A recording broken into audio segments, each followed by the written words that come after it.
નમસ્કાર. આજના આ અવિશેષ અને ઊંડાણપૂર્વકના વિશ્લેષણમાં સ્વાગત છે. હા, નમસ્કાર. આજનો આપણો જે મુખ્ય ઉદ્દેશ્ય છે તે મહેસાણાના એક સ્થાનિક સમાચાર રિપોર્ટની બહુ જ વિગતવાર ચર્ચા કરવાનો છે. બરાબર છે. આ માત્ર કોઈ સામાન્ય સમાચાર પૂરતો સીમિત રિપોર્ટ નથી.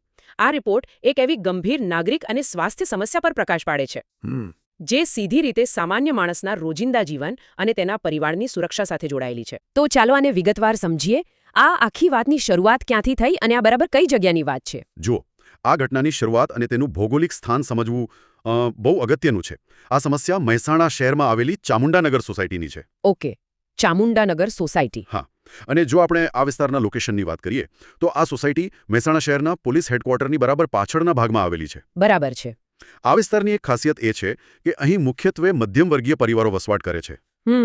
હવે જ્યારે મધ્યમવર્ગીય પરિવારોની વાત કરીએ ત્યારે એક બાબત એકદમ સ્પષ્ટ થાય છે કે આવા વિસ્તારોમાં લોકો રોજિંદા જીવનમાં પોતાની પ્રાથમિક જરૂરિયાતો માટે, એટલે કે પાણી અને ગટર જેવી સુવિધાઓ માટે. હા, બરાબર, એના માટે મોટાભાગે સીધા જ સ્થાનિક તંત્ર પર નિર્ભર હોય છે. ખાસ કરીને પીવાના સ્વચ્છ પાણી માટે નગરપાલિકા કે મહાનગરપાલિકાની સપ્લાય સિસ્ટમ પર જ આધાર રાખવો પડે છે. સાચી વાત છે. અને જ્યારે આ માળખું ખોરવાય ત્યારે આખું જીવન ખોરવાઈ જાય. બિલકુલ. ત્યારે તેની સીધી અસર ત્યાં રહેતા પરિવારોના સ્વાસ્થ્ય અને સમય પર પડે છે. હા, અને તેમાં પણ જ્યારે વાત સીધી પીવાના પાણીની હોય ત્યારે તો પરિસ્થિતિની ગંભીરતા બહુ વધી જાય છે. સાવ સાચી વાત. આ માત્ર કોઈ એક ઘરની સમસ્યા નથી રહેતી. આ આખી સોસાયટીની સામૂહિક મુશ્કેલી બની જાય છે. તો હવે જો આપણે આ અહેવાલમાં દર્શાવેલી વિગતોના મૂળ સુધી જઈએ તો જાણવા મળે છે કે આ પરિસ્થિતિની શરૂઆત એક બહુ જ સામાન્ય પ્રક્રિયાથી થઈ હતી. હા, એટલે કે ચામુંડાનગર સોસાયટીમાં પીવાના પાણીની પાઇપલાઇનમાં કોઈ જગ્યાએ લીકેજ હતું. બરાબર. અને જૂની લાઇનોમાં સામાન્ય રીતે આવું થતું હોય છે. હા. તો આ લીકેજ શોધવા માટે અને તેને રિપેર કરવા માટે સોસાયટીમાં ખોદાકામ કરવામાં આવ્યું. હા. ત્યારબાદ ત્યાં એક નવી લાઇન નાખવાની કામગીરી પણ શરૂ કરવામાં આવી. બરાબર. ઉપર છેલ્લી રીતે જોઈએ તો આ એક બહુ સારી બાબત કહેવાય કે ભાઈ તંત્ર દ્વારા લીકેજ સુધારવા માટે તાત્કાલિક નવી લાઇન નાખવામાં આવી રહી છે. હા, એ તો સારી જ વાત કહેવાય. પણ અસલી મુશ્કેલી તો અહીંથી જ શરૂ થઈ. આટલી સારી કામગીરી અચાનક એક આટલી મોટી સ્વાસ્થ્ય સમસ્યામાં કેવી રીતે ફેરવાઈ ગઈ? જુઓ, અહીં જ આયોજન અને અમલીકરણની સૌથી મોટી ખામી સ્પષ્ટપણે સામે આવે છે. કેવી રીતે? પીવાના પાણીની લાઇનનું લીકેજ સુધારવું એ પ્રાથમિકતા હોવી જ જોઈએ. એ તંત્રનું યોગ્ય પગલું હતું.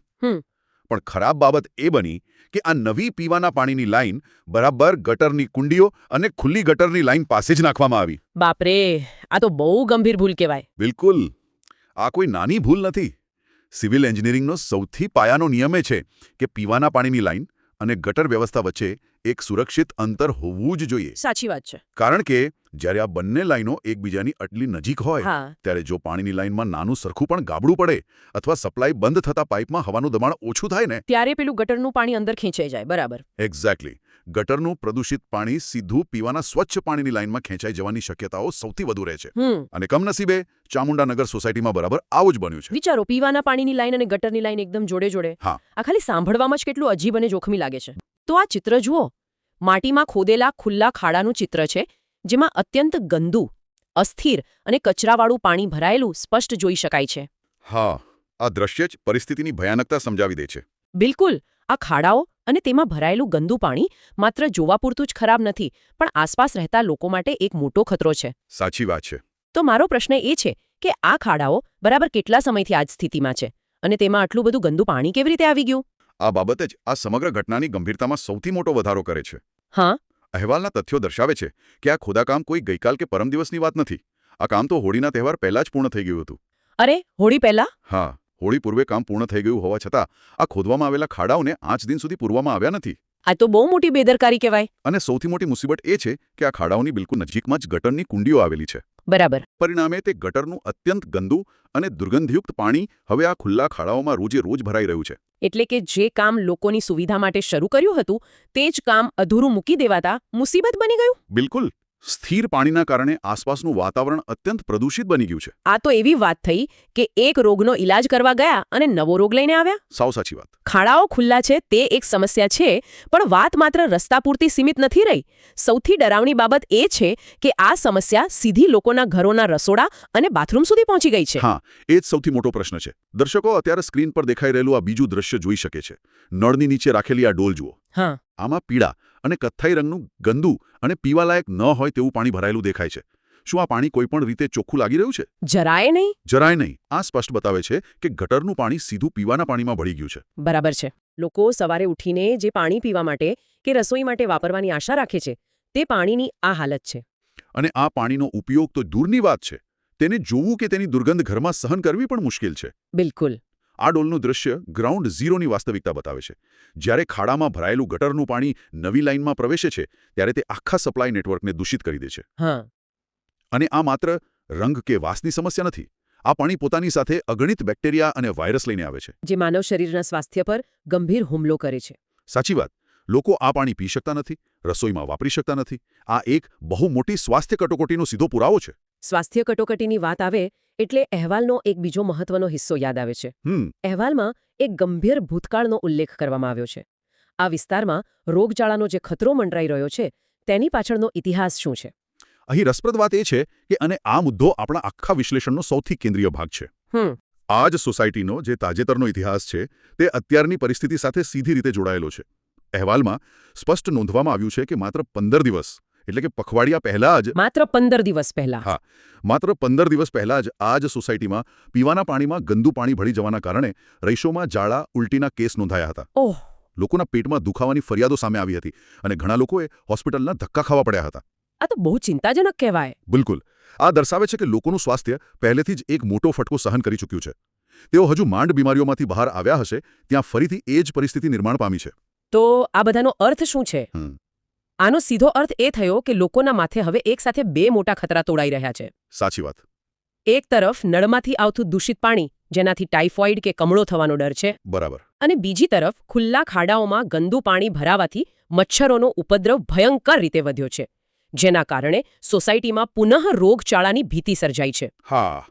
ઘરમાં રહો તો દૂષિત પાણીનો ડર અને બહાર નીકળો તો મચ્છરજન્ય રોગોનો ખતરો. આ પરિસ્થિતિમાં સ્થાનિક વહીવટીતંત્રની કામગીરી પર સૌથી મોટો સવાલ ઊભો થાય છે. બિલકુલ થાય. શું સ્થાનિક લોકો દ્વારા કોઈ રજૂઆત કરવામાં આવી છે ખરી? જો આપણે આને મોટા ચિત્ર સાથે જોડીએ તો સ્થાનિક તંત્રની નિષ્ક્રિયતા ખુલ્લી રીતે સામે આવે છે. સ્થાનિક રહીશોએ યોગ્ય મરામત અને ખાડા પૂરવા માટે મહેસાણા મહાનગરપાલિકામાં વિધિવત રીતે રજૂઆત કરી હતી. ઓકે, એટલે લેખિતમાં ફરિયાદ કરી હતી. હા. પણ સૌથી આશ્ચર્યજનક બાબત એ છે કે એક અઠવાડિયા કરતાં વધુ સમય વીતી જતા એક અઠવાડિયું થઈ ગયું. હા, એક અઠવાડિયાથી વધુ સમય થઈ ગયો, તંત્ર દ્વારા કોઈ જ યોગ્ય જવાબ કે પગલાં લેવામાં આવ્યા નથી. આ તો હદ કહેવાય. બિલકુલ. અને આ નિષ્ક્રિયતાના કારણે જ સ્થાનિકોમાં ભારે નારાજગી અને રોષ વ્યાપી ગયો છે. તેઓ સત્વરે યોગ્ય નિર્ણય લેવાય તેવી માંગ કરી રહ્યા છે. સાચી વાત છે. અઠવાડિયા સુધી સતત દુર્ગંધયુક્ત પાણી આવવું અને મચ્છરોનો ત્રાસ સહન કરવો એ કોઈપણ માટે અસહ્ય છે. બરાબર. આ માત્ર એક ખાડો પૂરવાની વાત નથી.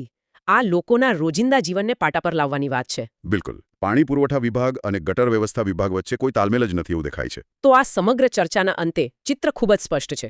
કેવી રીતે એક નાનું લીકેજ રિપેર કરવાનું કામ અધૂરા આયોજનને લીધે મોટી સ્વાસ્થ્ય સમસ્યા બની ગયું. સાચી વાત છે. નવી લાઈન ગટર પાસે નાખવી, ખાડાઓ ખુલ્લા છોડી દેવા અને અંતે તે જ ખરાબ પાણી લોકોના ઘરોના નળ સુધી પહોંચવું, આ બધું વહીવટી ઢીલાશનું જ પરિણામ છે. બિલકુલ. અને આ એક મહત્વપૂર્ણ પ્રશ્ન ઊભો કરે છે. જ્યારે નાગરિકોના પ્રાથમિક સ્વાસ્થ્ય અને પીવાના સ્વચ્છ પાણીની વાત આવે ત્યારે માહિતી હોવા છતાં વહીવટીતંત્રની આ પ્રકારની નિષ્ક્રિયતા શું સૂચવે છે? બહુ મોટો પ્રશ્ન છે. શું આવી પરિસ્થિતિઓ ભવિષ્યમાં શહેરી આયોજન માટે ગંભીર ચેતવણી નથી? આના પર તંત્ર અને સમાજ બંને વિચારવાની જરૂર છે. આ ખરેખર એક વિચારવા જેવો પ્રશ્ન છે. શહેરીકરણ વધતું જાય છે તેમ માળખાગત સુવિધાઓ પર દબાણ વધવાનું છે. બરાબર. અને તેથી જ જાગૃત રહેવું અને આવી સ્થાનિક ઘટનાઓ વિશે માહિતગાર રહેવું ખૂબ જ જરૂરી બની જાય છે. સાચી વાત છે. દર્શકો, આજના આ વિગતવાર વિશ્લેષણમાં બસ આટલું જ. જતા જતા ખાસ સૂચનાઓ આપવાની કે આવી મહત્વની અને સચોટ અપડેટ રોજે રોજ મેળવવા માટે મોઘરે મહોના .in વેબસાઇટની રોજ વિઝિટ કરવાનું ચૂકશો નહીં. બિલકુલ.